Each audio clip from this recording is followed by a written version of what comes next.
খুলনার ৬টি আসন ধরে রাখতে চায় বিএনপি, তবে বসে নেই জামায়াতে ইসলামী।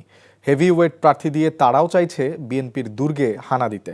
ভোটাররা বলছে সন্ত্রাস ও দুর্নীতিমুক্ত সমাজ গঠনের পক্ষে রায় দেবে তারা। আজিজুল ইসলামের ক্যামেরায় খুলনা থেকে মোহাম্মদ আবু তৈয়বের পাঠানো রিপোর্ট। শিল্পনগরী খ্যাত খুলনার ৬টি আসন বিএনপির দুর্গ বলে পরিচিত। বিগত স্বৈরাচারের সময় রাতের ভোটে সবগুলো আসন ছিনিয়ে নেওয়া হয়। তবে এবারের ভোটের হিসেব নিকেশ পরিবর্তনের আভাস দিচ্ছেন রাজনৈতিক বিশ্লেষকরা। তফসিল ঘোষণার পরপরই বিএনপি, জামায়াত ইসলামী সহ অন্যান্য দলের প্রার্থীদের তৎপরতা বেড়ে গেছে। আচরণবিধি মেনে নিজেদের পক্ষে গণসংযোগ করছেন। ৬টি আসনে মোট ৩৫ জন প্রার্থী প্রতিদ্বন্দ্বিতা করছেন। তবে হাড্ডাহাড্ডি লড়াই হবে বিএনপি এবং জামায়াত জোটের প্রার্থীদের মধ্যে। বিশেষ করে জামায়াতের সেক্রেটারি জেনারেল গোলাম পরোয়ার এবং নজরুল ইসলাম মঞ্জুর মতো হেভিওয়েট প্রার্থীরা লড়ছেন নির্বাচনে।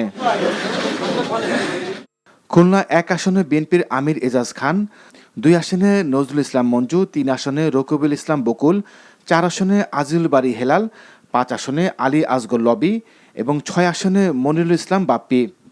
আর জামায়াতে ইসলামীর প্রার্থীরা হলেন খুলনা ১ আসনে আলোচিত কৃষ্ণ নন্দী, ২ আসনে জাহাঙ্গীর হোসেন হেলাল, ৩ আসনে অধ্যাপক মাহফুজুর রহমান, ৪ আসনে অধ্যাপক মাওলানা কবিরুল ইসলাম, ৫ আসনে মিয়া গোলাম পরোয়ার এবং ৬ আসনে মাওলানা আবুল কালাম আজাদ।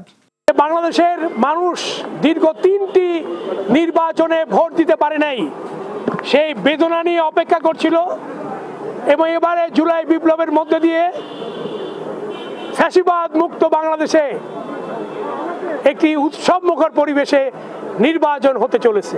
আগামী 12ই ফেব্রুয়ারি যে বাংলাদেশে নির্বাচন হবে, সেই নির্বাচনে আমাদের দল ইনশাল্লাহ জয়যুক্ত হবে এবং আমরা আপনাদের সবার কাছে দোয়া প্রার্থী, আপনারা আমাদের জন্য দোয়া করবেন। অন্তত এই খুলনা ৪ নির্বাচনী এলাকা থেকে ধানের শীষ মার্কা বিজয় হয়, তাহলে আমাদের অনেকগুলো স্বপ্ন আছে। এই স্বপ্নগুলোকে আমরা অঙ্গীকারে পরিণত করব। এখন জাতির আকাঙ্ক্ষা হচ্ছে উই নিড চেঞ্জ, আমরা একটা পরিবর্তন চাই। তো পরিবর্তন কাদেরকে দিয়ে হবে? যারা একবার খেলেছে তাদের দিয়ে আর খেলা হবে না, সেই খেলায় তারা ফেল করেছে।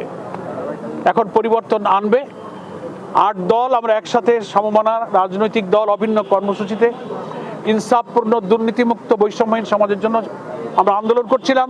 হিন্দু মুসলমান কোনো ভেদাভেদ নেই, সাম্প্রদায়িক সম্প্রীতির দেশ বাংলাদেশ। সেই হিসাবে জামাত ইসলাম আমাকে দাঁড়িপাল্লার মনোনীত ক্যান্ডিডেট হিসাবে এখানে পাঠিয়েছে। ৬টি আসনে মোট ভোটার ২১,০১,৩৩৫ জন। NTV news desk.